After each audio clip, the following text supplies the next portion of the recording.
नमस्कार, प्रणाम, good evening दोस्तों प्रभाकर एकेडमी के यूट्यूब चैनल में आपका स्वागत है। इस वीडियो में हम लोग डिस्कस करेंगे सीटेट जो 7 जुलाई को एग्जामिनेशन होने वाला है उसके प्रीवियस ईयर पेपर जो है सीटेट का जो ईवीएस का पेपर कराया जाएगा जो कि पिछले एग्जामिनेशन में पूछा गया था। तो दोस्तों वीडियो को स्किप न करते हुए पूरा देखिएगा जिससे कि हूबहू ऐसे ही क्वेश्चन आपके एग्जामिनेशन में देखने को मिल सकते हैं। दोस्तों अगर आप पहली बार चैनल पे विजिट कर रहे हैं तो उसके साथ साथ चैनल को सब्सक्राइब कर लीजिएगा और वीडियो को लाइक शेयर भी करिएगा। ओके दोस्तों, तो आइए वीडियो की शुरुआत करते हैं। दोस्तों और मैं बता दूं कि अगर आपको सीटेट से रिलेटेड कोई भी आपको क्वेरी हो तो आप जो हो कि ऑफिशियल नंबर जो है 9795540078 पे संपर्क कर सकते हैं, जिससे कि आपका सारी जो क्यूरी है उस क्यूरी जो उसको सॉल्व किया जाए, जो प्रॉब्लम है उसको सॉल्व किया जाए। ठीक है दोस्तों, तो ऐसे आप संपर्क कर सकते हैं व्हाट्सएप पे या कॉल करके भी आप संपर्क कर सकते हैं। ओके दोस्तों, तो आइए हम वीडियो की शुरुआत करते हैं। दोस्तों इन्वायरमेंटल स्टडीज़ के जो क्वेश्चन पूछे गए हैं प्रीवियस ईयर में उसके बारे में डिस्कस किया जाएगा। तो पहला क्वेश्चन क्या आया हुआ है उसको ध्यान से देखिएगा। जब ध्यान से देखेंगे तो आप आसानी से क्वेश्चन को कर सकते हैं। क्या दिया हुआ है, किसी व्यक्ति ने किसी राज्य के ग्रामीण क्षेत्र के लोगों की जीवन शैली का प्रेक्षण करके अपने विचारों को इस प्रकार व्यक्त किया है कि यहाँ का रहन सहन साधारण है। लोग खाने पीने की वस्तु जैसे टैपियोका, कसावा और नारियल को अपने घरों के आंगन में ही उगाते हैं और इनसे बने खाने को चाव से खाते हैं। ऑप्शन ए क्या है, मतलब क्वेश्चन दिया हुआ कि यह राज्य होना चाहिए। ये जैसे टैपियोका दिया हुआ है और नारियल दिया गया है तो ये राज्य होना चाहिए। Option A Kerala, option B Assam और ऑप्शन सी तेलंगाना और ऑप्शन डी जो है उड़ीसा। दोस्तों मैं बता दूं जो केरल राज्य है वहाँ पे आपको जो है कि नारियल ज़्यादा देखने को मिलता है, इसलिए इसका राइट ऑप्शन हो जाएगा option A, right option Kerala हो जाएगा। आइए इसके एलोब्रेशन के बारे में समझ लेते हैं कि क्या इसमें बताया गया है क्वेश्चन में, क्योंकि उस एलोब्रेशन से आपके और भी क्वेश्चन पूछे जा सकते हैं, तो उसको भी देख लीजिए, ध्यान से देखिएगा, क्योंकि अगर इसको देखेंगे तो पूछा जाता है। क्या पूछा जाता है, देखिए ध्यान से, कि किसी व्यक्ति ने किसी राज्य के ग्रामीण क्षेत्रों के लोगों के जीवन शैली का प्रेक्षण करके अपने विचारों को इस प्रकार व्यक्त किया है। यहाँ का रहन सहन साधारण है। लोग खाने की वस्तुओं जैसे टैपियोका, कसावा और नारियल को अपने घरों में आंगन में ही उगाते हैं और इनसे बने खाने को चाव से खाते हैं। यह जीवन शैली केरल राज्य से संबंधित है। केरल राज्य से संबंधित है। नोट में क्या दिया हुआ है, क्योंकि नोट से भी एग्जाम क्वेश्चन पूछे जा सकते हैं एग्जाम में। ठीक है, असम का प्रमुख व्यंजन मसोरा टेंगा करी है। क्या, मसोर टेंगा करी है। ठीक है, इसमें मछली को धीमी आंच में टमाटर और नींबू से बने शोरबे के साथ पकाया जाता है। क्या, टमाटर और नींबू के बने शोरबे के साथ पकाया जाता है। यह असम का प्रमुख खाना हो गया। ठीक है, नेक्स्ट क्वेश्चन की तरफ चलते हैं। Question number 2। क्वेश्चन नंबर 2 क्या दिया हुआ है उसको ध्यान से देखिएगा कि मिजोरम के जंगलों में की जाने वाली खेती, क्या, मिजोरम के जंगलों में की जाने वाली झूम खेती के बारे में नीचे दिए गए कथनों का विचार कीजिए। जो कथन दिए गए हैं उस पर विचार करना है। कथन ये क्या दिया हुआ है कि फसल काटने के पश्चात उस भूमि को खुला छोड़ देते हैं और उस पर कुछ वर्षों तक कुछ भी नहीं उगाया जाता है। नेक्स्ट क्या है, नेक्स्ट जो है बी वाला, जो बी दिया है कि बांसों और इस भूमि पर उगने वाले बांसों और खरपतवारों को काट करके जला दिया जाता है। उसके बाद सी दिया हुआ है कि इसके पश्चात बीज बोने से पहले इस भूमि से को गहरा जोता जाता है। और डी क्या दिया हुआ है कि रासायनिक उर्वरकों और कीटनाशकों का उपयोग आवश्यकता अनुसार किया जाता है। नेक्स्ट स्टेटमेंट क्या दिया हुआ है ई, कि एक ही खेत में भिन्न भिन्न प्रकार के सरल फसल जैसे मक्का, चावल, मिर्च और सब्जियां को उगाया जाता है। ऑप्शन ए क्या है कि ए बी सी जो स्टेटमेंट है ये सही है। उसके बाद ऑप्शन बी क्या है कि बी सी डी स्टेटमेंट सही है। ऑप्शन सी है C D E option statement सही है। ऑप्शन डी है क्या, ए बी ई जो स्टेटमेंट है वो सही है। दोस्तों तो मैं बता दूं इसका राइट ऑप्शन हो जाएगा option D, A B E statement सही होगा। ओके दोस्तों, आइए इसके एलोब्रेशन के बारे में समझ लेते हैं। ध्यान से समझिएगा एलोब्रेशन क्या है, ठीक है, क्योंकि शिफ्टिंग कल्टीवेशन के बारे में हमेशा पूछा जाता है। और मैं बता दूं आपको कि बीपीएससी टीआरई में भी इसके बारे में पूछा गया था, ठीक है। मिजोरम के जंगलों में की जाने वाली झूम खेती के संबंध में सही कथन है, एक फसल काटने के पश्चात उस भूमि को खुला छोड़ देते हैं और उस पर कुछ वर्षों तक कुछ भी नहीं उगाया जाता है। इस भूमि पर उगने वाले बांसों और खरपतवारों को काट करके जला देता है और इस एक ही खेत में भिन्न भिन्न प्रकार के फसल जैसे कि मक्का, चावल, मिर्च और सब्जियों को उगाया जाता है। इस प्रकार दिए गए कथनों में से ए, बी और ई सही है। और जबकि बीज बोने से पहले भूमि को गहरा नहीं जोता जाता है और रासायनिक का प्रयोग नहीं किया जाता है, रासायनिक उर्वरक है उसका प्रयोग नहीं किया जाता है। इस प्रकार सी और डी जो कथन है वो गलत है। ओके दोस्तों, नेक्स्ट क्वेश्चन की तरफ चलते हैं। क्वेश्चन नंबर थर्ड क्या है, इसको ध्यान से देखिएगा। क्या दिया हुआ है क्वेश्चन नंबर थर्ड? दिया है कि नीचे दी गई पहेली को हल कीजिए। पहेली दिया गया है, उसको सॉल्व करना है। पहेली क्या दिया हुआ है कि काले काले मोती जैसी छोटी सी पर गोल है हूँ, बारीक पीसी या दरदरी मैं तीखे स्वाद वाली हूँ, मीठे और नमकीन में दोनों में डाली जाती हूँ, सोचो सोचो कौन हूँ मैं, जल्दी बोलो कौन हूँ मैं। इसका हल क्या है? और आगे जो है कि दिया हुआ क्या, ऑप्शन ए दिया हुआ क्या कि ऑप्शन ए काली मिर्च, ऑप्शन बी कार्डेमम इलायची, ऑप्शन सी जो है मस्टर्ड सरसों, ऑप्शन डी क्लोव। तो देखिए मीठा में भी डाली जाती है, उसके बाद नमकीन में भी डाली जाती है।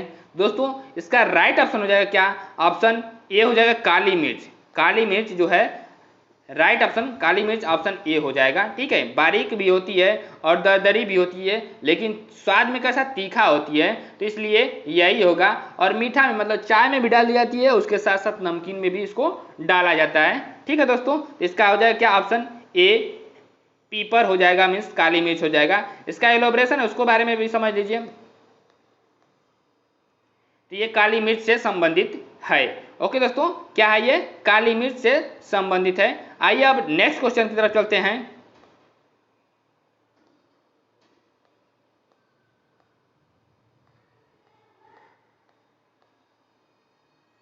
डी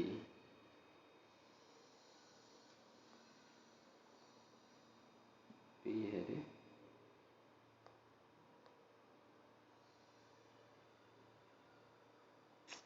नेक्स्ट क्वेश्चन क्या है कि निम्नलिखित में से कौन सा एक अपनी मादा को उसकी गंध से कई किलोमीटर दूर से ही पहचान लेता है। तो ऑप्शन ए ईगल बाज, ऑप्शन बी सिल्कवर्म रेशम कीट, ऑप्शन सी मच्छर, ऑप्शन डी बटरफ्लाई। इसका राइट ऑप्शन हो जाएगा क्या, सिल्कवर्म रेशम कीट। जो रेशम कीट होता है दूर से ही पहचान लेता है। आइए इसके एलोब्रेशन के बारे में समझते हैं। देखिए इससे बहुत सारे क्वेश्चन उठाए जा सकते हैं आपको, ठीक है।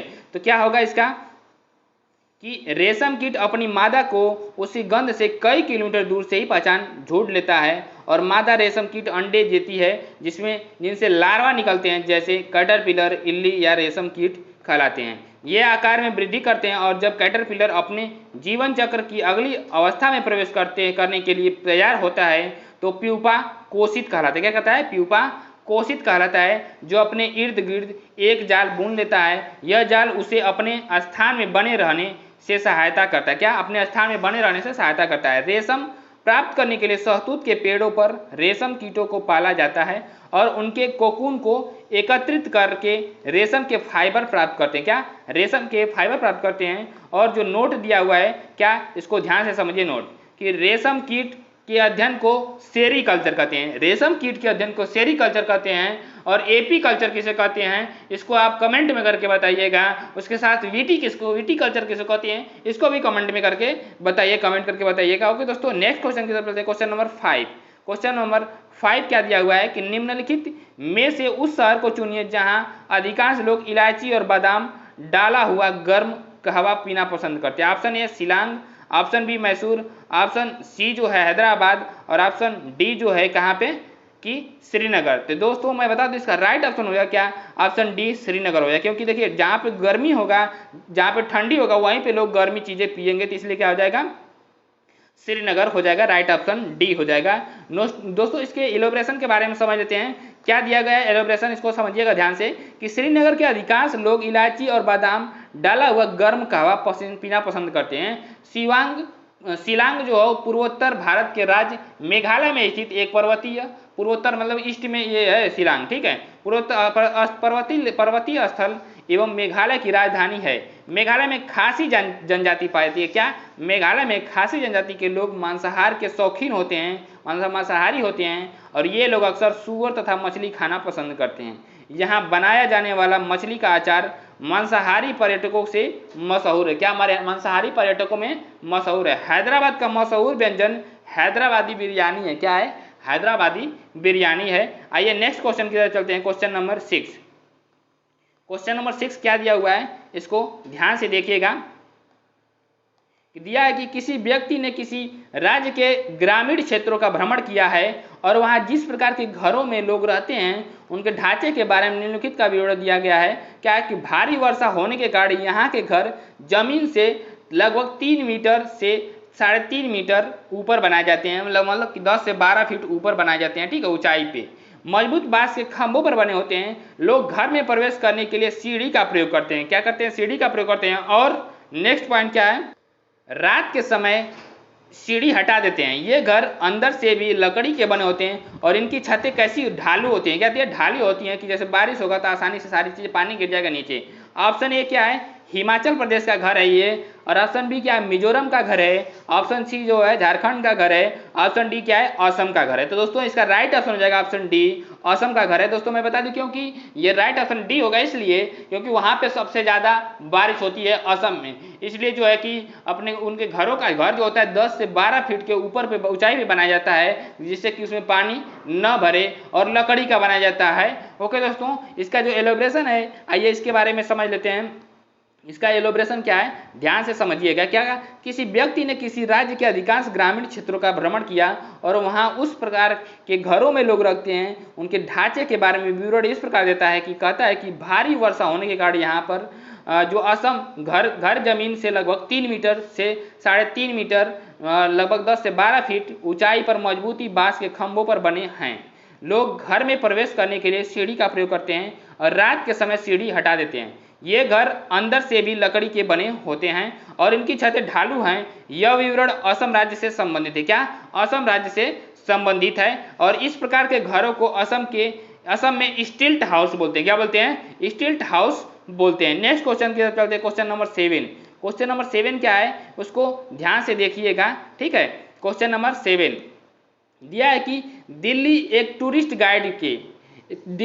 की टूरिस्ट गाइड में एक मानचित्र दिया गया है। इस मानचित्र के एक कोने पर लिखा गया है कि पैमाना 1 सेंटीमीटर बराबर 990 मीटर, 1 सेंटीमीटर बराबर 990 मीटर। यदि इस मानचित्र पर किन्हीं दो स्थलों के बीच की दूरी 21.2 सेंटीमीटर मापी गई है तो इन दोनों स्थानों के बीच की अब वास्तविक दूरी क्या होगी? तो वास्तविक दूरी निकालने के लिए 21.2 का मल्टीप्लाई 990 में मल्टीप्लाई कर देंगे तो ये आ जाएगा। ओके दोस्तों, ऑप्शन ए क्या दिया हुआ है कि 22 kilometre, option B 21 kilometre, option C 20 kilometre, option D 19 kilometre. आइए दोस्तों इसका राइट ऑप्शन हो जाएगा 121 किलोमीटर। अब देखिए कैसे होगा, ऑप्शन बी होगा। अब आइए इसका एलोब्रेशन है जो उसको समझ लेते हैं। देखिए ठीक है, ध्यान से समझिएगा। ये एलोब्रेशन जो है इसको ध्यान से समझे रहेंगे तो आसानी से सारी चीजें कर लेंगे। क्या है? टूरिस्ट गाइड के मानचित्र में दिए गए पैमाने के अनुसार 1 सेंटीमीटर वाला 990 मीटर है। क्या है? 1 सेंटीमीटर और 990 मीटर दिया गया है। अब इसके बीच की दूरी 21.2 सेंटीमीटर दिया गया है। तो दोनों स्थलों के बीच की दूरी का माना क्या है? 21.2 सेंटीमीटर दिया गया है। तो दोनों स्थानों के बीच की दूरी 1 सेंटीमीटर 990 मीटर है तो 21.2 सेंटीमीटर पर क्या हो गया? 21.2 गुणे 990 बराबर 20,988 मीटर हो जाएगा। क्या हो जाएगा?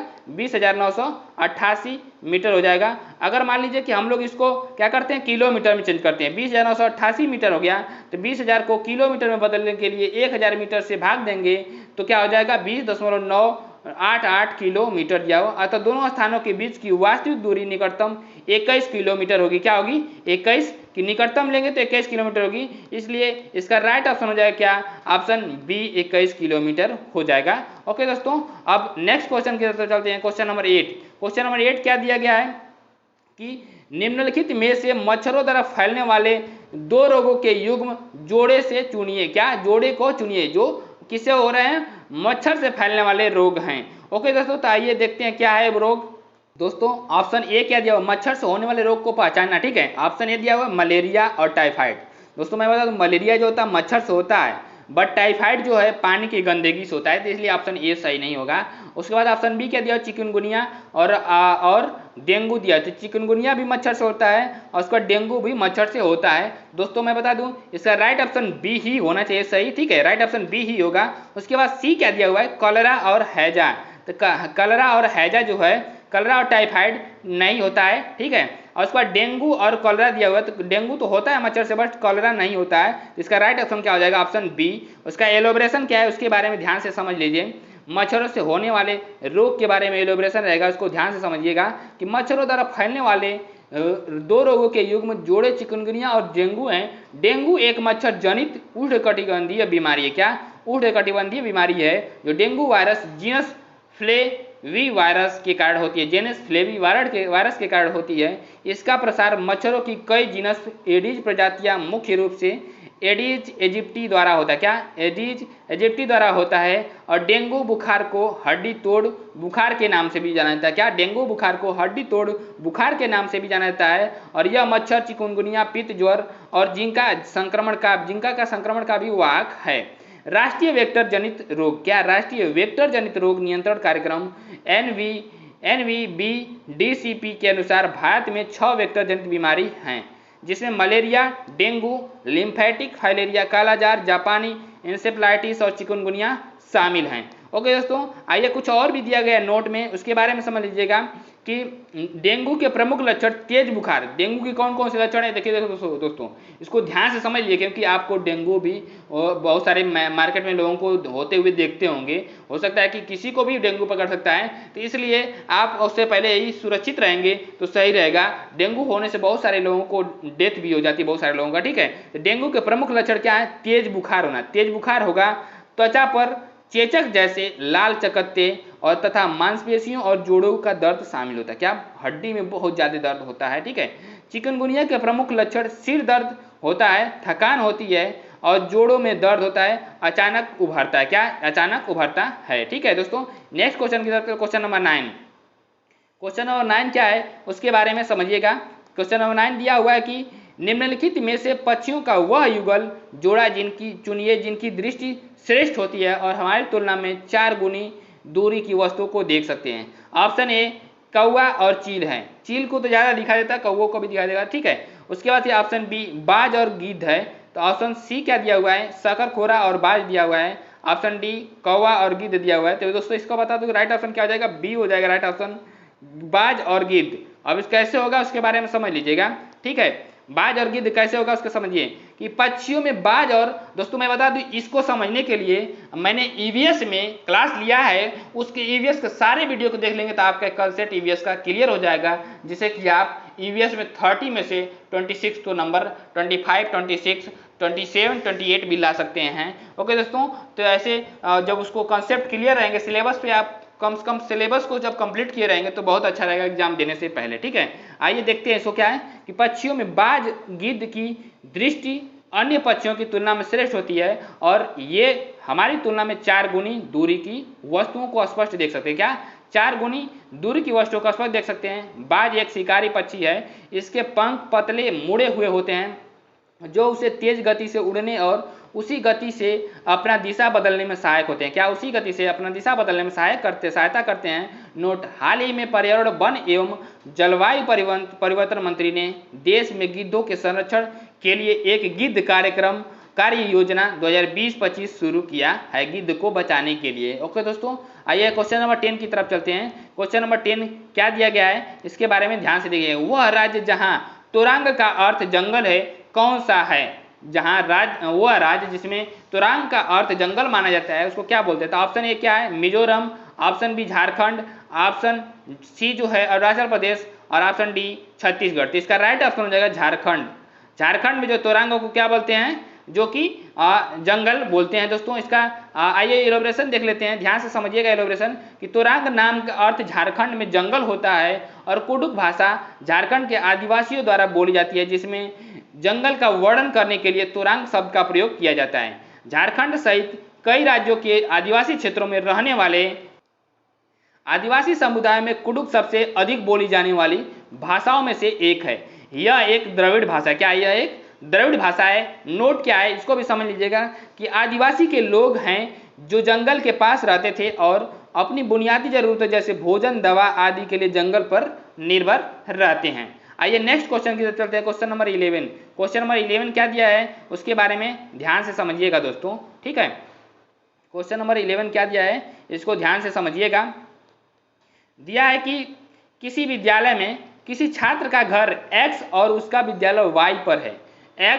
घर X पे है और उसका विद्यालय Y पर है तथा X और Y के बीच कोई सीधी सड़क नहीं है, कोई सीधी सड़क नहीं है, कोई सीधी सड़क नहीं है। अतः विद्यालय पहुंचने के लिए वह छात्र पहले A पर जाता है और जो X के ठीक दक्षिण में 60 मीटर की दूरी पर है, और फिर वह B पर जाता है जो A के ठीक पूर्व में 60 मीटर की दूरी पर है। फिर वह C पर जाता है जो B के ठीक दक्षिण में 50 मीटर की दूरी पर है, और अंत में वह अपने विद्यालय पहुंचता है जो C के ठीक पूर्व में 60 मीटर की दूरी पर है। विद्यालय के सापेक्ष घरों की सही दिशा होगी, क्या होगी, जो सही दिशा है वो क्या होगी। ऑप्शन ए क्या दिया हुआ है कि साउथ ईस्ट मतलब दक्षिण पूर्व, ऑप्शन बी दक्षिण पश्चिम, ऑप्शन सी उत्तर पूर्व और ऑप्शन डी उत्तर पश्चिम।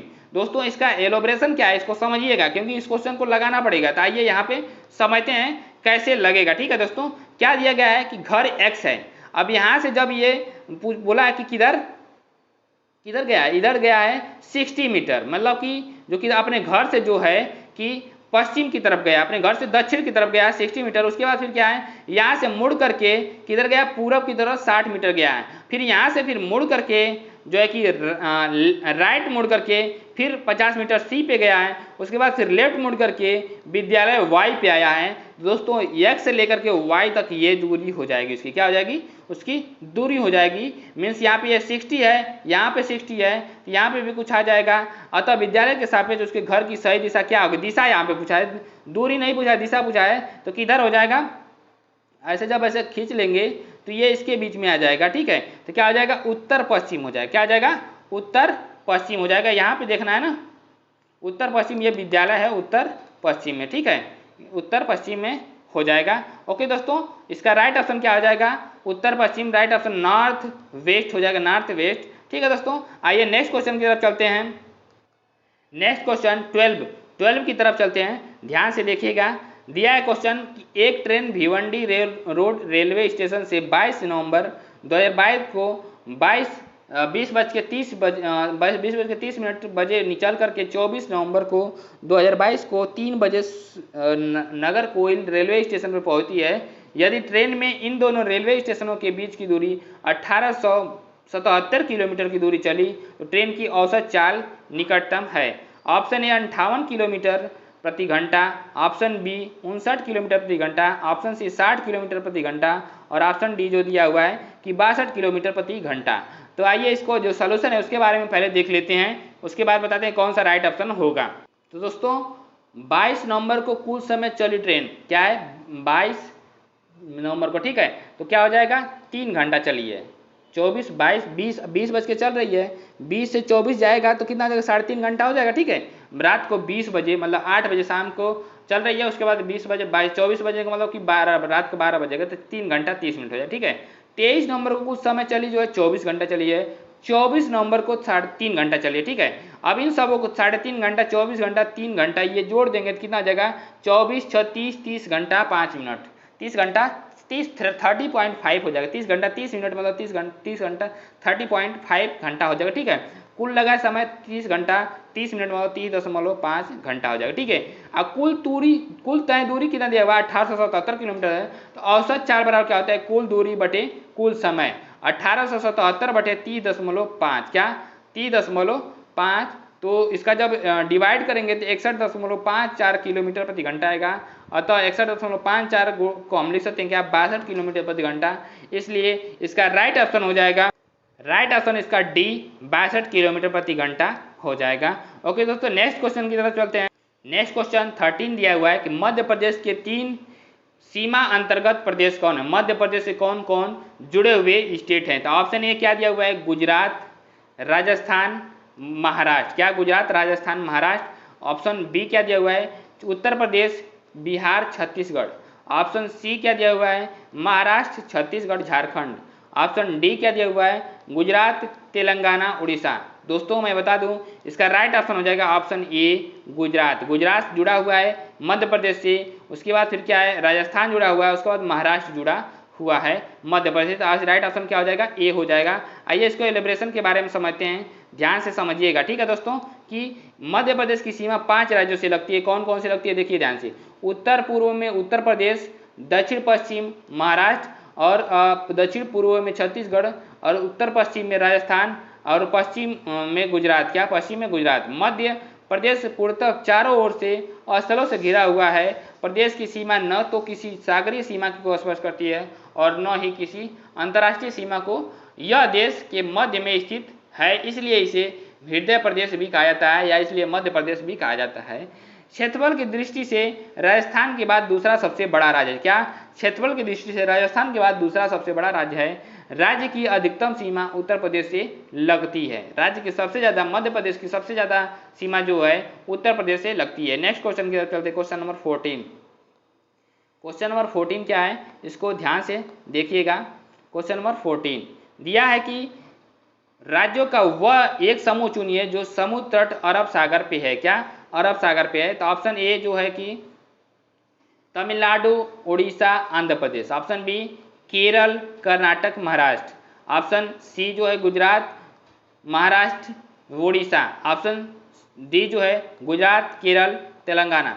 दोस्तों मैं बता दूं कि अरेबियन सी मीन्स हमारे इंडिया के पश्चिम में है। ठीक है, तो पश्चिम में कौन कौन से देश हो सकते हैं, केरल है पश्चिम में। ठीक है, उसके बाद कर्नाटक है, महाराष्ट्र है। तो दोस्तों इसका राइट ऑप्शन हो जाएगा option B, right option B हो जाएगा। आइए इसके एलोब्रेशन के बारे में समझ लेते हैं, क्या है एलोब्रेशन। ठीक है, एलोब्रेशन को ध्यान से देखिएगा। ठीक है, कि केरल, कर्नाटक, महाराष्ट्र, केरल, कर्नाटक, इधर 5 राज्य हैं। अरेबियन सी में जो 5 राज्य हैं, और उसके बाद पूर्व की तरफ 4 राज्य हैं। कुल मिलाकर के 9 राज्य जो हैं कि हमारे समुद्री सीमा से लगते हैं। तो पहला क्या है कि जो अरेबियन सी की तरफ केरल, कर्नाटक, महाराष्ट्र, गोवा और गुजरात राज्य अरब सागर के तट पर स्थित हैं, जबकि आंध्र प्रदेश, उड़ीसा, तेलंगाना बंगाल की खाड़ी के तट पर स्थित हैं, बंगाल की खाड़ी के तट पर स्थित हैं। और भारत एक बहुत बड़े भौगोलिक विस्तार वाला देश है। उत्तर में यह हिमालय के बड़े ऊंचे शिखरों से घिरा हुआ है, पश्चिम में अरब सागर, पूर्व में बंगाल की खाड़ी तथा दक्षिण में हिंद महासागर भारतीय प्रायद्वीप के तटीय भाग बनाते हैं। नोट,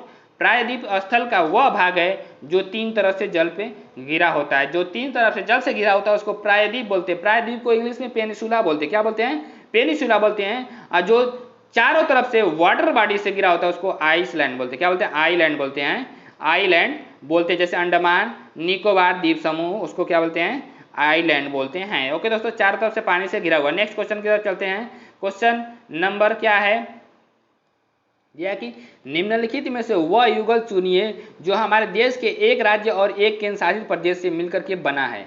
ऑप्शन ए क्या है, लक्षद्वीप और पुदुचेरी। एक राज्य और एक केंद्र शासित प्रदेश से मिलकर के बना हुआ है। ऑप्शन ए लक्षद्वीप और पुदुचेरी।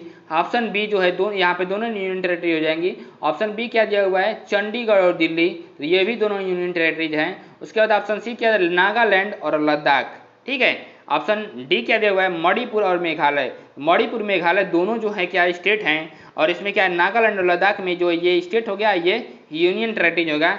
तो इसका राइट ऑप्शन हो जाएगा option C, option C. Okay दोस्तों, आइए इसके एलिब्रेशन के बारे में समझ लेते हैं, ध्यान से समझिएगा। जब यह सब समझे रहेंगे तो आसानी से आप एग्जामिनेशन में कर सकते हैं। नागालैंड और लद्दाख युगल हमारे देश के क्रमशः एक राज्य और एक केंद्र शासित प्रदेश से संबंधित है। क्या, एक राज्य और एक केंद्र शासित प्रदेश से संबंधित हैं। राज्य उस संगठित इकाई को कहते हैं जो एक शासन सरकार के अधीन हो। प्रत्येक राज्य का अपना अलग अलग विधान मंडल होता है तथा प्रत्येक राज्य का मुखिया वहाँ का मुख्यमंत्री होता है। केंद्र शासित प्रदेश या संघ राज्य भारत के संघीय प्रशासनिक ढांचे की एक उपराष्ट्रीय प्रशासनिक इकाई है। भारत का राष्ट्रपति प्रत्येक केंद्र शासित प्रदेश के लिए एक सरकारी प्रशासक या उपराज्यपाल नामित करता है। नेक्स्ट क्वेश्चन की तरफ चलते हैं, क्वेश्चन नंबर 16। क्वेश्चन नंबर 16 क्या है, इसके बारे में ध्यान से देखिएगा कि क्या है कि रमा अवधान, क्या रमा अवधान, रमा जो है अवधान स्मरण शक्ति, समस्या समाधान और योजना बनाने का उल्लेख कर रही थी, वह संकेंद्रित थी। ऑप्शन ए क्या दिया हुआ है कि समूह दबाव पर, ऑप्शन बी सामाजिक कौशलों पर, ऑप्शन सी सहयोगी कौशलों पर, ऑप्शन डी कॉग्निशन संज्ञान पे। इसका राइट ऑप्शन हो जाएगा ऑप्शन डी जो है कॉग्निशन में संज्ञानात्मक ज्ञान पे ध्यान दिया हुआ है। ठीक है दोस्तों, तो जीन पियाजे ने ही संज्ञानात्मक जो है संज्ञान को दिया गया है। आइए दिए हैं, इसके बारे में जो एलोब्रेशन है उसके बारे में समझ लेते हैं। ठीक है, ये एलोब्रेशन समझना बहुत जरूरी है दोस्तों, इससे बहुत सारे क्वेश्चन बनाए जा सकते हैं। क्या है कि रमा अवधान स्मरण शक्ति, समस्या समाधान और योजना बनाने का उल्लेख कर रही थी, वह संज्ञान पर संकेंद्रित थी। यह संज्ञान शब्द का अर्थ है जानना, क्या संज्ञान शब्द का अर्थ है जानना, समझना। यह एक ऐसी बौद्धिक प्रक्रिया है जिसमें विचारों के द्वारा ज्ञान प्राप्त किया जाता है। संज्ञानात्मक विकास शब्द का शब्द प्रयोग मानसिक विकास के व्यापक अर्थ में किया जाता है, जिसमें बुद्धि के अतिरिक्त सूचना, प्रत्यक्षीकरण, पहचान और व्याख्या आता है। नोट में क्या है, संज्ञानात्मक मनोविज्ञान शब्द का प्रयोग गुस्ताव नाइसर ने किया है। क्या गुस्ताव नाइसर ने किया है अपने शब्दों संज्ञानात्मक मनोविज्ञान में सन 1967 में किया था। आइए नेक्स्ट क्वेश्चन की तरफ चलते हैं, क्वेश्चन नंबर 17। क्वेश्चन नंबर 17 क्या है कि ईवीएस के शिक्षक, क्या ईवीएस के शिक्षक ने बच्चों को वृक्ष की गिरी हुई पत्तियों को आकार, आमाप, बनावट इत्यादि के आधार पर समूहों में व्यवस्थित करने के लिए निर्देश दिए हैं। शिक्षक का उद्देश्य क्या है? ऑप्शन ए दिया हुआ है कि पत्तियों के विषय में उनकी समझ में वृद्धि, ऑप्शन बी अवलोकन और वर्गीकरण कौशलों में वृद्धि, ऑप्शन सी पत्तियों में ज्ञान वृद्धि, और ऑप्शन डी जो दिया हुआ है उससे अध्ययन, क्या उसके बारे में अध्ययन करना और अध्यापन में आमोद प्रमोद का तत्व वृद्धि करना। दोस्तों इसका राइट ऑप्शन है ऑप्शन बी हो जाएगा, अवलोकन करना और वर्गीकरण करना। ठीक है, जब उसके बारे में अवलोकन ऑब्जर्वेशन करेंगे तब उसको अलग अलग वर्गीकरण करके कौशलों में वृद्धि करते हैं। आइए इसके एलोब्रेशन के बारे में समझ लेते हैं क्या है। देखिए दोस्तों, इसका जो एलोब्रेशन है समझिए, ईवीएस के एक शिक्षक ने बच्चों को वृक्षों की गिरी हुई पत्तियों के आकार, आमाप, बनावट इत्यादि के आधार पर समूहों में व्यवस्थित करने के निर्देश दिए हैं। ऐसी गतिविधि के द्वारा शिक्षकों के उद्देश्य बच्चों में अवलोकन और वर्गीकरण कौशलों में वृद्धि करने से है। ठीक है, अवलोकन से आशय है आंखों से देखना। इस प्रकार की अवलोकन वह प्रणाली है जहां अवलोकनकर्ता स्वयं घटना स्थल पर जाकर के अपनी आंखों में उन घटनाओं को दिखता है और जानकारी प्राप्त करता है। वर्गीकरण का अर्थ विभिन्न वस्तुओं, बिखरी हुई सामग्री का गुणों, क्या बिखरी हुई सामानों का गुणों और अथवा विशेषताओं के आधार पर विभिन्न श्रेणियों अथवा वर्गों में विभाजित करना है।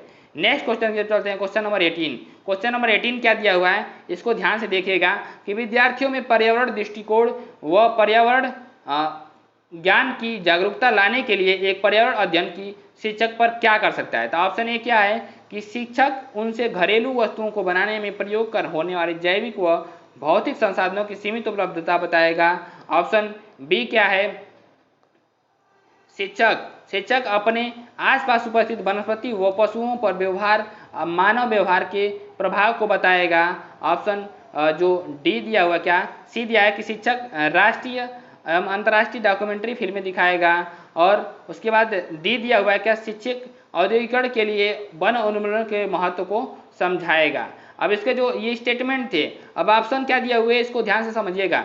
ऑप्शन ए दिया हुआ है कि ए बी डी सही है, ऑप्शन बी दिया हुआ है कि ए बी सी सही है, और ऑप्शन सी दिया हुआ है बी और बी सी डी सही है, ऑप्शन डी दिया है ए बी डी सही है। दोस्तों इसका राइट ऑप्शन हो जाएगा B, A B C. A B जो सी स्टेटमेंट है ये सही है। आइए इसके एलोब्रेशन के बारे में समझ लेते हैं, इसका एलोब्रेशन क्या है। एलोब्रेशन क्या है ध्यान से समझिएगा। एलोब्रेशन है कि विद्यार्थियों में पर्यावरण दृष्टिकोण व पर्यावरण ज्ञान की जागरूकता लाने के लिए एक पर्यावरण अध्ययन का शिक्षक उनसे घरेलू वस्तुओं को बनाने में प्रयोग लाने वाले जैविक एवं भौतिक संसाधनों की सीमित उपलब्धता को बताएगा। क्या?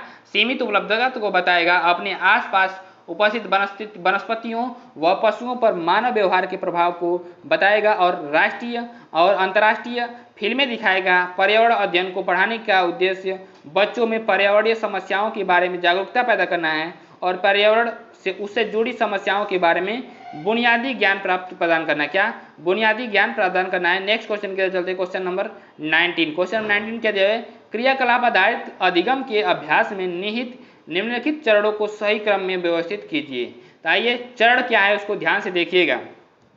चरण है, चरण ए क्या है? क्रियाकलाप का संपादन, और चरण बी क्या है? पुनरावृत्ति करना, और उसके बाद सी दिया हुआ है योजना बनाना, डी दिया है प्रक्रम पर विचार चिंतन करना। तो ऑप्शन ए क्या दिया हुआ है कि CADB, CADB। उसके बाद बी क्या दिया हुआ है? ABCD। उसके बाद सी क्या दिया है? CADB। बी क्या दिया हुआ है? डी क्या दिया हुआ है कि DCAB।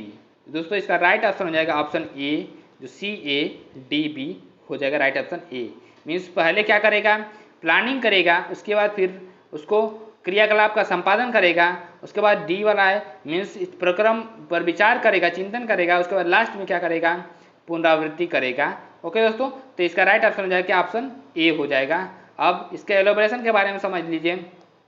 एलोबरेशन क्या है ध्यान से समझिएगा कि क्रियाकलाप आधारित अधिगम के अभ्यास में निहित चरणों का व्यवस्थित सही क्रम इस प्रकार है। योजना बनाना, क्रियाकलाप का संपादन करना, प्रक्रम पर विचार चिंतन करना, पुनरावृत्ति करना, और क्रियाकलाप आधारित अधिगम शिक्षण के कई तरीकों को एकीकृत करता है, जैसे प्रदर्शन, वार्तालाप, गतिविधि, विचार मंथन, परियोजना, पद्धति, वाद विवाद आदि, व स्वयं अधिगम की क्षमता विकसित करता है। विद्यार्थियों में खोजी क्षमताओं, स्वयं के ज्ञान का मूल्यांकन तथा ज्ञान की संरचना जैसे क्षमताओं का विकास होता है। दोस्तों नेक्स्ट क्वेश्चन के चलते क्वेश्चन नंबर 20। क्वेश्चन नंबर 20 क्या है इसको ध्यान से समझिएगा। दिया है कि निम्नलिखित में से कौन सी स्थिति पर्यावरण अध्ययन को एकीकृत प्रकृति को दर्शाती है। ऑप्शन ए दिया है विज्ञान, सामाजिक विज्ञान और पर्यावरण शिक्षा की अवधारणाओं में अंतर्दृष्टि विकसित करना। ऑप्शन बी क्या दिया हुआ है किसी पर्यावरणविद को भाषण के लिए कक्षा में आमंत्रित करना। ऑप्शन सी क्या दिया हुआ है? ऑप्शन सी और डी देखिए क्या दिया हुआ है कि विज्ञान और सामाजिक विज्ञान के अलग अलग शिक्षकों को भाषण के लिए आमंत्रित करना। ऑप्शन डी क्या है विज्ञान व सामाजिक विज्ञान की अलग अलग पाठ योजना बनाना। दोस्तों इसका राइट ऑप्शन हो जाएगा क्या? ऑप्शन ए होगा। क्या हो जाएगा? Right option A. कि मतलब राइट ऑप्शन ए कैसे होगा कि दिया है कि विज्ञान, सामाजिक विज्ञान और पर्यावरण शिक्षा की अवधारणाओं से अंतर्दृष्टि विकसित करना। क्या? अंतर्दृष्टि विकसित करना। आइए इसके एलोबरेशन के बारे में समझते हैं क्या चीज़ें दी गई हैं। एलोबरेशन विज्ञान, सामाजिक विज्ञान और पर्यावरण शिक्षा की अवधारणाओं में से अंतर्दृष्टि विकसित करना पर्यावरण अध्ययन की एकीकृत प्रकृति को दर्शाती है। EVS की विषय वस्तु को व्यवस्थित रूप से संयोजित किया जाता है। क्या? व्यवस्थित रूप से संयोजित किया जाता है। और सामाजिक अध्ययन और विज्ञान दोनों के विषय एकीकृत हैं। क्या? दोनों के विषय एकीकृत हैं क्योंकि प्राथमिक स्तर पर छात्र विज्ञान और सामाजिक विज्ञान जैसे विषयों का अध्ययन करने के लिए पर्याप्त परिपक्व नहीं होते हैं। इसके अलावा कम पाठ्यक्रम प्राथमिक स्तर पर अधिगम के लिए सहजता प्रदान करता है और पर्यावरण की एकीकृत प्रकृति की मदद से छात्रों में अवलोकन कौशल, जो अवलोकन कौशल होता है, वर्गीकरण कौशल होता है और सर्वेक्षण कौशल होता है, मानचित्र कौशल और संचार कौशल जैसे कि कौशलों का विकसित किए जाते हैं। छात्रों में वैज्ञानिक दृष्टिकोण तथा नैतिक मूल्यों का विकास किया जाता है। अतः हम निष्कर्ष निकालते हैं कि EVS की एकीकृत प्रकृति पाठ्यक्रम पर भार को कम करने और बच्चों के सार्थक अधिगम में मदद करती है। क्या? सार्थक अधिगम में मदद करती है। नेक्स्ट क्वेश्चन के चलते क्वेश्चन नंबर 21। क्वेश्चन नंबर 21 क्या है? निम्नलिखित में से पर्यावरण अध्ययन पुस्तक में पहेलियों को सम्मिलित करने के उद्देश्य को पहचानिए। पहेलियों को सम्मिलित करना क्या उद्देश्य होता है उसको पहचानना है दोस्तों। आइए तो कैसे करना है? ऑप्शन ए दिया हुआ क्या? विद्यार्थियों के मन को भ्रमित करना। विद्यार्थियों के मन को भ्रमित करना। ऑप्शन बी विद्यार्थी को खेल खिलाना। ऑप्शन सी विद्यार्थी के मन को भ्रमित करना और स्वयं आनंदित होना। ऑप्शन डी विद्यार्थियों में तर्क क्षमता विकसित करना। दोस्तों इसका राइट ऑप्शन हो जाएगा क्या, ऑप्शन डी, विद्यार्थियों में तर्क क्षमता विकसित करना। क्या, विद्यार्थियों में तर्क क्षमता विकसित करना means to develop logical ability in students. ठीक है, इसका एलोब्रेशन है, उसके बारे में समझ लेते हैं, ध्यान से समझिएगा एलोब्रेशन को। एलोब्रेशन क्या है कि पर्यावरण अध्ययन पुस्तक में पहेलियों को सम्मिलित करने का मुख्य उद्देश्य विद्यार्थियों में तर्क क्षमता विकसित करना है। ईवीएस अधिगम की प्रक्रिया में पहेलियों का उपयोग करने से छात्रों की भागीदारी, एकाग्रता, ध्यान केंद्रित करने में मदद मिल जा सकती है। खेल, पहेली प्रदर्शन, कलाकृतियां, फिल्म, पोस्टर, चार्ट आदि ईवीएस कक्षा का एक हिस्सा होना चाहिए, जिससे बच्चों को देखने, तलाशने और अनुभव साझा करने के अवसर मिलते हैं। गतिविधियां बच्चों के लिए खुद को अभिव्यक्त करने के लिए एक महत्वपूर्ण भूमिका निभाती हैं। क्या, एक महत्वपूर्ण भूमिका निभाती हैं। और खेल और पहेलियां किसी भी छात्र को, जो खेल और पहेलियां होती है, किसी भी छात्र को किसी विषय में संलग्न करने के लिए एक उत्कृष्ट दृष्टिकोण को देख सकते हैं। ठीक है दोस्तों, नेक्स्ट क्वेश्चन के तो देख सकते हैं क्वेश्चन नंबर 22। क्वेश्चन नंबर 22 क्या दिया हुआ है कि रीमा ने अपने विद्यार्थियों को देश के विभिन्न भागों में मनाए गए त्योहारों के उत्सवों पर जानकारी एकत्र करने का नियत कार्य दिया गया है। उन्हें कक्षा में प्रदर्शित करने के लिए कहा। इस क्रियाकलाप का उद्देश्य क्या है? ऑप्शन ए क्या है, देश के सर्वाधिक लोकप्रिय त्योहारों के विषय में जाना जा रहे हैं।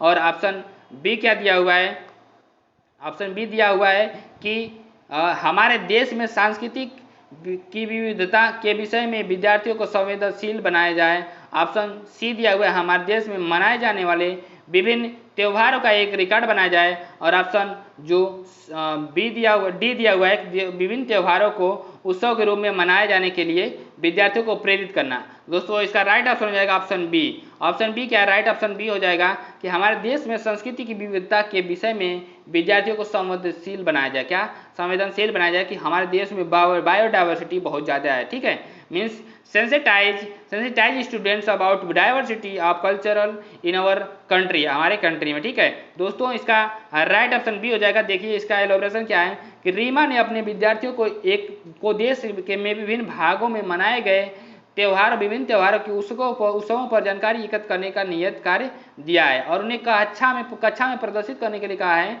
इस क्रियाकलाप का मुख्य उद्देश्य यह है कि हमारे देश में जो संस्कृति की विविधता के विषय में विद्यार्थियों को संवेदनशील बनाया जाए और भारत की भौगोलिक स्थिति, जलवायु एवं उसकी अर्थव्यवस्था क्षेत्रीय विशेषताओं और विविधताओं को उत्पन्न करती है। इसी कारण भारत में खान पान, रहन सहन, वेशभूषा, त्योहारों में विभिन्नता दिखाई देती है, किंतु फिर भी भारत की सांस्कृतिक विशेषताएं इस प्रकार मिली हुई हैं। क्या, जो सांस्कृतिक विषय हैं, सांस्कृतिक जो विशिष्टताएं हैं इस प्रकार मिल गई हैं कि हम उनके मूल स्वरूप में उन्हें साफ साफ पहचान नहीं सकते हैं।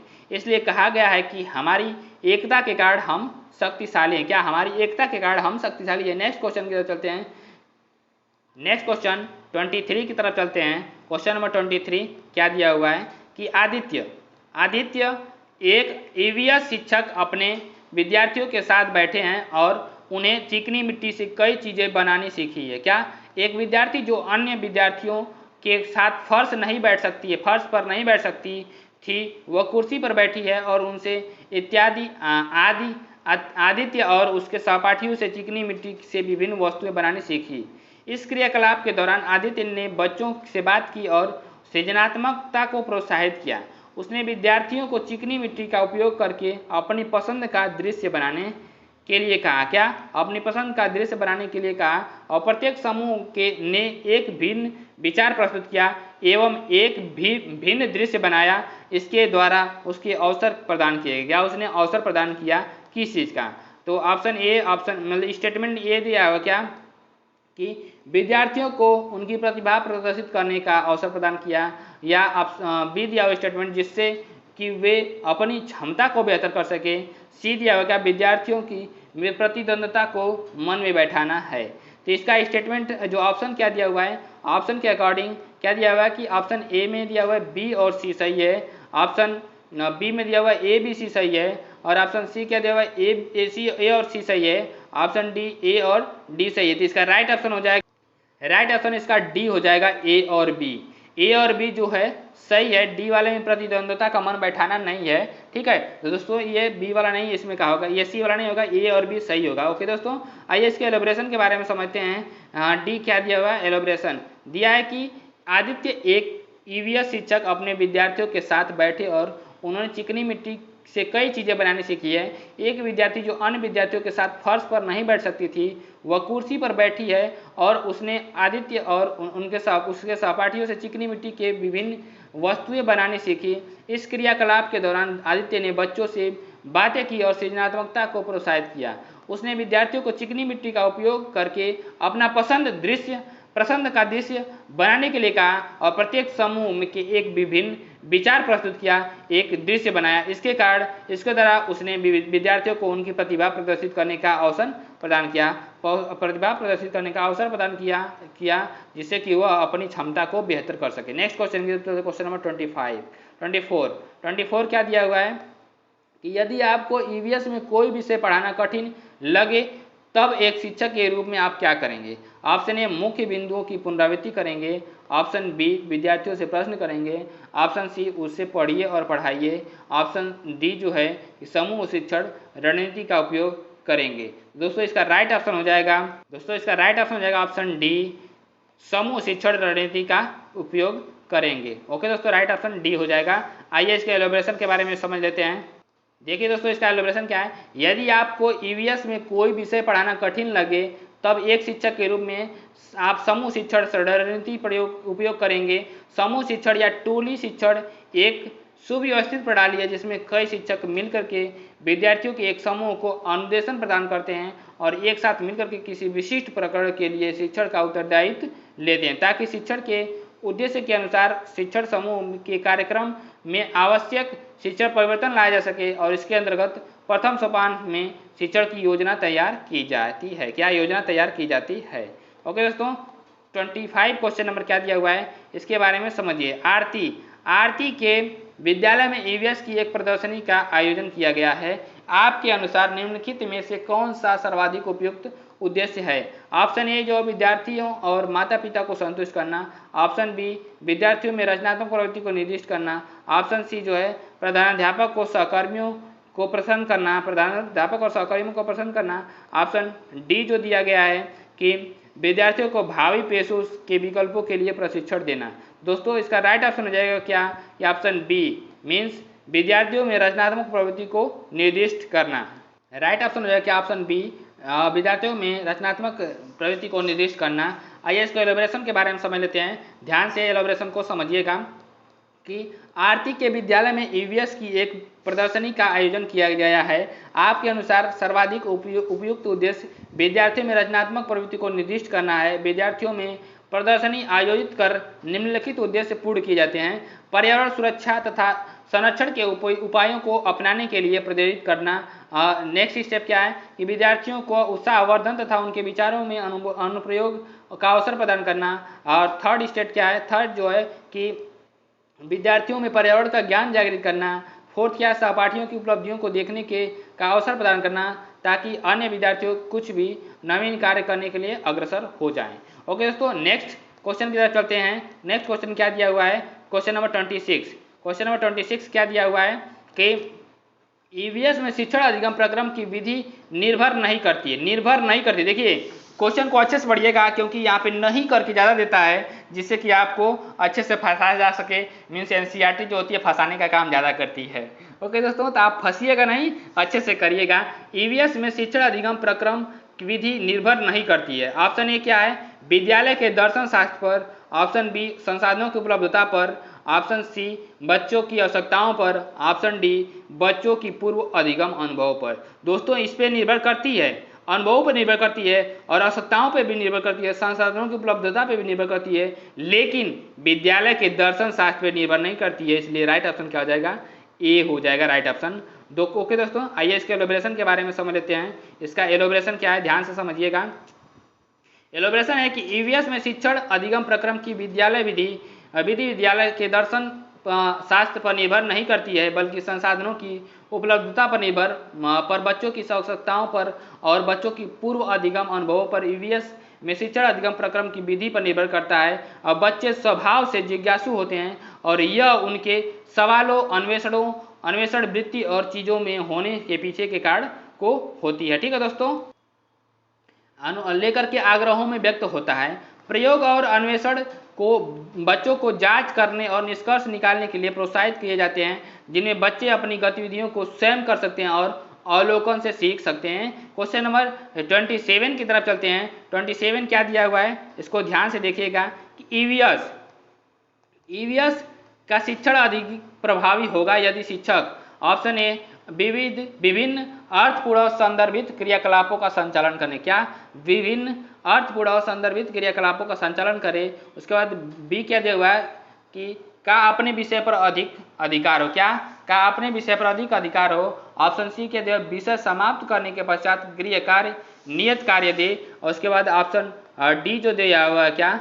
ऑप्शन डी दिया हुआ है कि विषय के प्रारंभ में विद्यार्थियों का उद्देश्य बता दें। दोस्तों इसका राइट ऑप्शन हो जाएगा क्या? ऑप्शन ए राइट ऑप्शन हो जाएगा। ऑप्शन ए मीन्स विभिन्न अर्थपूर्ण और संदर्भित क्रियाकलापों का संचालन करें। आइए इसके एलोब्रेशन के बारे में समझ लेते हैं। एलोब्रेशन क्या है, ध्यान से समझिएगा कि ईवीएस का शिक्षण अधिक प्रभावी हो सकता है यदि विभिन्न शिक्षक विभिन्न अर्थपूर्ण और संदर्भित क्रियाकलापों का संचालन करे।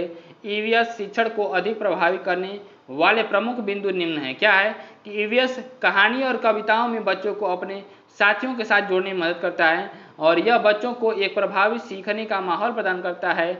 और नेक्स्ट क्या स्टेप है, नेक्स्ट स्टेप है कि यह भाषाई क्षमताओं को बढ़ावा देने के साथ साथ सीखने और अधिक रोचक बनाता है। यह बच्चों को विविध संदर्भ में सीखने में सहायता करता है और बच्चों को रचनात्मक रूप से अभिव्यक्ति करने में भी मदद करता है। दोस्तों नेक्स्ट क्वेश्चन की तरफ चलते हैं। Question number 28। क्वेश्चन नंबर 28 क्या दिया हुआ है, इसको ध्यान से समझिएगा कि दिया है कि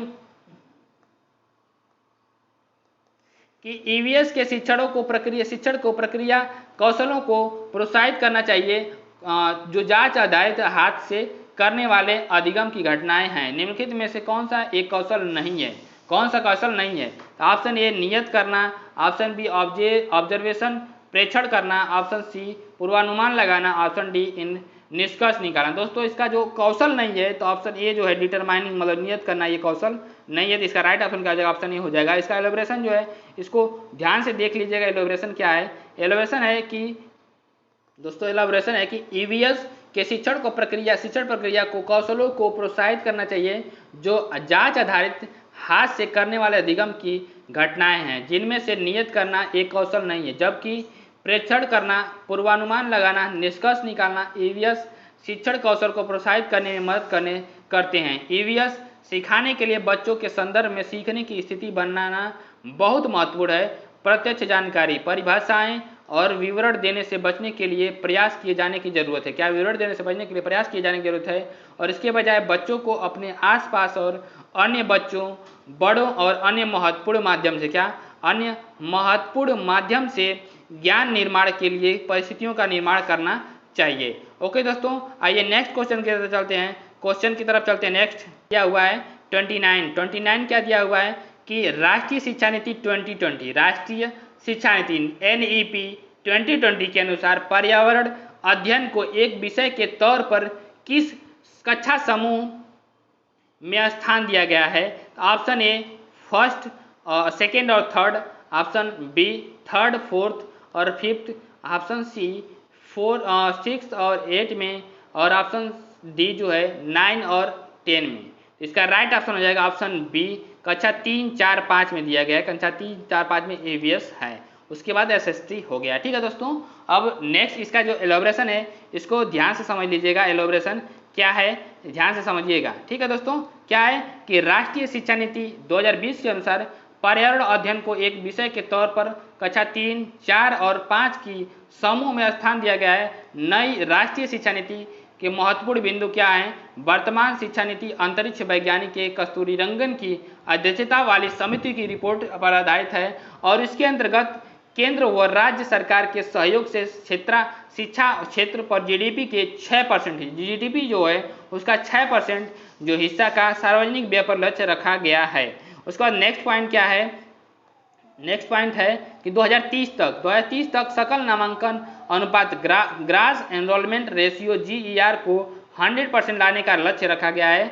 और नई शिक्षा नीति की घोषणा के साथ ही मानव संसाधन विकास मंत्रालय का नाम परिवर्तित कर शिक्षा मंत्रालय कर दिया गया। क्या? शिक्षा मंत्रालय कर दिया गया है। देखिए नेक्स्ट क्वेश्चन क्या है, नेक्स्ट एंड लास्ट वंस जो क्वेश्चन नंबर 30 है, इसके बारे में ध्यान से समझिएगा कि प्राकृतिक संसाधनों की सीमित उपलब्धि को आप एक पर्यावरण अध्ययन शिक्षक होने के नाते अपने विद्यार्थियों को कैसे समझाएंगे।